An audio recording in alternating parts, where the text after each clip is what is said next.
Meus queridos irmãos e irmãs, graça e paz, que bom estarmos mais uma vez na presença de Deus para exaltar e glorificar o nome dEle, meditar e refletir em Sua palavra.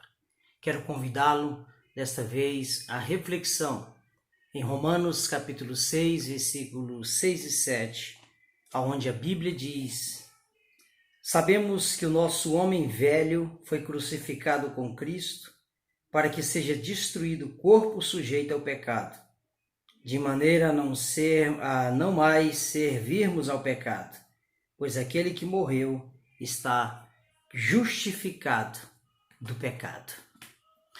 Co-crucificação é o termo que transmite a plenitude e resume esse texto bíblico que lemos. Devemos tomar uma firme decisão em relação ao pecado, aniquilá-lo totalmente em nossa vida pela co-crucificação com Cristo. Pode levar algum tempo para chegarmos ao ponto de tomarmos a decisão completa e efetiva em relação ao pecado. Mas quando Deus nos leva a esse momento em nossa vida, pelo poder do Espírito Santo, o pecado deve morrer em nosso interior. Não devemos apenas conter o pecado, ou abafá-lo, ou neutralizá-lo, mas crucificá-lo, assim como Cristo Jesus morreu pelos pecados do mundo. Não podemos apenas estar mental e espiritualmente convencidos, mas precisamos tomar a firme decisão que Paulo nos encoraja a fazer em Gálatas capítulo 5, versículo 24, quando ele diz: E os que são de Cristo crucificaram a carne com as suas paixões e os seus desejos. Por isso, meu caro irmão e irmã, aprume-se, invista em momentos a sós com Deus. Tome essa importante decisão e ore, dizendo: Senhor, identifica-me com a tua morte, até que eu saiba que o pecado que há em mim está morto. Tome a decisão moral de que o pecado que há em você deve ser sentenciado à morte, como diz em Colossenses capítulo 3, versículos 5 e 6.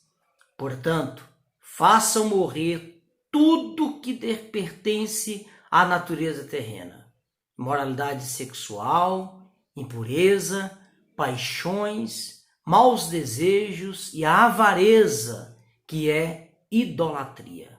Por causa dessas coisas é que vem a ira de Deus sobre os filhos da desobediência.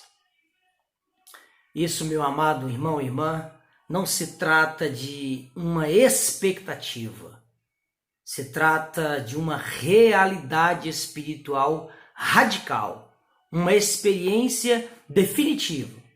Você está preparado para permitir que o Espírito de Deus o sonde até que você entenda o nível e a natureza do pecado que há em sua vida? Aquilo que luta contra o Espírito Santo em você? Se você, então, permitir que o Espírito te sonde, você vai também concordar com o veredito do Senhor sobre a natureza do pecado em você? Ou seja, o pecado que deve estar identificado com a morte de Cristo? Você não pode considerar-se morto para o pecado, a menos que tenha lidado radicalmente com a questão da sua vontade própria diante de Deus. É como Romanos capítulo 6, versículo 11 e 12 diz: Assim também vocês considerem-se mortos para o pecado, mas vivos para Deus em Cristo Jesus. Portanto, não permitam que o pecado reine em seu corpo mortal, fazendo com que vocês obedeçam às suas paixões. Uma última pergunta para você em nome de Jesus. Você já permitiu ou você já participou do glorioso privilégio de estar crucificado com Cristo, até que a única coisa a permanecer em seu corpo e seu sangue seja a vida de Jesus? Que possamos assumir até o ponto, como Paulo diz em Gálatas capítulo 2, versículo 19 a 20, porque mediante a própria lei, morri para a lei, a fim de viver para Deus. Estou crucificado com Cristo, logo já não sou eu quem vive, mas Cristo vive em mim.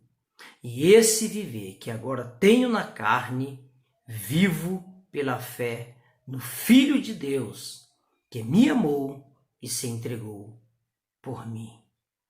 Que você seja co-crucificado com Cristo. Vamos orar. Pai celeste, bendito e glorificado seja o teu grande, maravilhoso nome, santo, cheio de graça e de todo poder. Ó Deus, que o Senhor nos sonde e o Senhor nos permita, Deus, viver o veredito do teu Espírito. Meu Deus, nós não queremos apenas abafar o pecado em nós, mas, por favor, crucifica a carne com as suas paixões. Nos ajude nisso, Deus, para vivermos plenamente em Ti, para Ti, na plenitude do Senhor, crucificado com Cristo, como Cristo morreu pelos pecados do mundo. Faça morrer o pecado em nós, Senhor. Nos ajude, nós nos entregamos a Ti e oramos em nome de Jesus. Amém. Amém. Deus abençoe em nome de Jesus.